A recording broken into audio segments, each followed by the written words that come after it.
Assalamualaikum warahmatullahi wabarakatuh.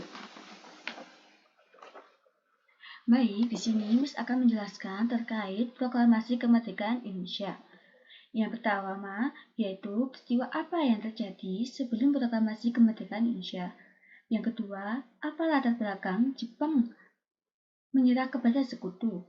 Yang ketiga, apa yang menyebabkan terjadinya peristiwa Rengas Dengklok. Jepang menyerah pada sekutu memasuki pada 1945 kekuatan Jepang dalam Perang Dunia II, yaitu Perang Asia Timur Raya atau disebut dengan Perang Pasifik, yang mengalami melemah.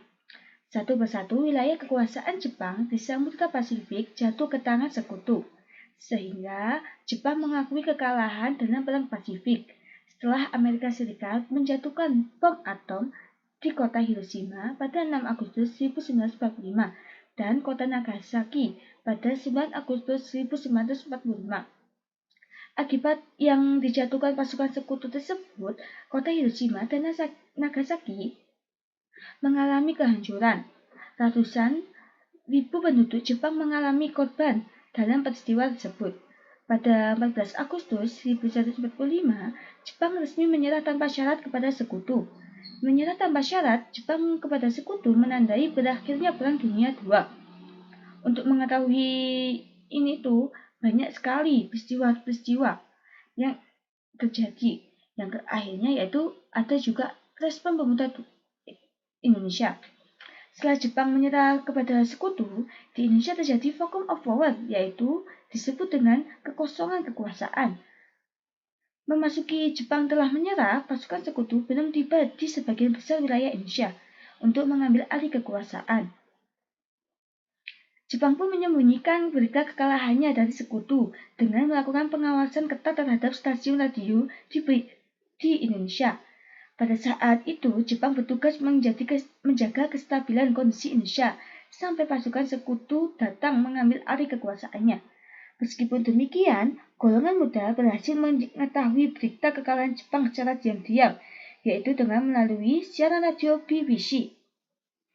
Golongan muda seperti Sultan Syahrir yang mendengar berita kekalahan Jepang mengambil kesimpulan bahwa Indonesia harus segera memproklamasikan kemerdekaan Indonesia. Akan tetapi, golongan muda tidak mampu berbuat banyak karena pemimpin bangsa Indonesia berada di darat, yaitu untuk memenuhi Jenderal Teologi. Pada 15 Agustus, Soekarno dan Muhammad Hatta dan Regimen Wijenegara tiba di tanah air. Mengetahui para pemimpin bangsa telah kembali, golongan muda diwakili oleh Syahrir, Wikana, dan Khairul Saleh menemui Soekarno dan Hatta di kediamannya. Dalam pertemuan tersebut, Sultan Syahrir mendesak agar golongan tua bersedia memproklamasikan kemerdekaan Indonesia tanpa menunggu sidang PPKI pada 16 Agustus. Desakan golongan muda ini segera memproklamasikan kemerdekaan mendapatkan penolakan dari Soekarno dan Hatta. Sebagai ketua PKI, Soekarno perlu berdiskusi dengan seluruh anggota PPKI untuk mempersiapkan kemerdekaan Indonesia.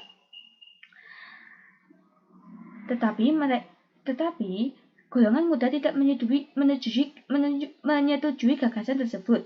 Mereka menganggap apabila kemerdekaan Indonesia dilakukan melalui PPKI, kemerdekaan Indonesia terkesan seperti pemberian Jepang. Ada pun juga yaitu peristiwa Rengas Dengklok. Apa yang menyebabkan terjadinya peristiwa Rengas Dengklok dan penculikan Soekarno dan Hatta? Latar belakang yaitu peristiwa Rengas Dengklok yaitu adanya perbedaan pendapat antara golongan tua dan golongan muda. Peristiwa Rengas Dengklok terjadi pada 17-16 Agustus. Hampir seharian penuh Soekarno dan Muhammad Hatta berada di Rengas Dengklok. Adapun pada malam 15 Agustus, rapat golongan muda menghasilkan keputusan bahwa proklamasi kemerdekaan Indonesia harus dilaksanakan pada 16 Agustus 1945. Wikana dan Norris kemudian menyampaikan hasil rapat kepada Soekarno dan Hatta. Sehingga Soekarno itu menolak kemerdekaan yang harus dilaksanakan dengan rapat PPKI. Pada dini hari, pada 16 Agustus, Soekarno harus dibawa ke pemuda ke Rengas Dengklok di kediaman keluarga Tiongkok bernama Ji Ki Song. Pada Dini hari, di Rengas Dengklok, Soekarno dan Hatta didesak oleh golongan muda untuk segera memproklamasikan kemerdekaan Indonesia. Tetapi pada pertemuan ini, Ahmad Soebarjo menjamin proklamasi kemerdekaan Indonesia dilaksanakan pada 17 Agustus. Yaitu pada ini tuh ada juga perumusan naskah proklamasi. Setibanya di Jakarta, Soekarno dan Hatta ingin melakukan pertemuan anggota PPKI di Hotel Den Indes, tetapi tidak dapat izin dari Jepang. Yang kedua yaitu rombongan Soekarno dan Hatta segera menuju ke kediaman Laksana Maeda untuk merumuskan teks proklamasi. Yang ketiga yaitu golongan muda menolak teks proklamasi pada kalimat kedua karena dianggap terlalu berhati-hati. Yang keempat yaitu proklamasi penandatanganan teks proklamasi, karena golongan muda tidak ingin ada unsur Jepang sehingga Soekarno mengusulkan Soekarno dan Hatta untuk menandatangannya. Yaitu pembacaan kemerdekaan Indonesia di proklamasi pada tanggal 17 Agustus sekitar pukul 10 di Jalan Pegangsaan Timur di nomor 56 Jakarta di lapangan Ikada. Tetapi dipindah di halaman rumah Soekarno karena di lapangan Ikada telah dikepung oleh tentara Jepang, yaitu penyiaran. Setelah pembacaan dan upacara adalah penyiaran, golongan muda segera menyebarkan salinan teks proklamasi. Salinan tersebut ditempel di tempat-tempat strategi di Jakarta. Adapun juga dia yang selaku wartawan mendapat instruksi dari Muhammad Hatta untuk memperbanyak salinan dan disebarkan seluruh penjuru wilayah melalui radio, surat kabar, pamflet, poster, dan spanduk. Dan adapun disiarkan di luar negeri melalui Sendora, yaitu radio.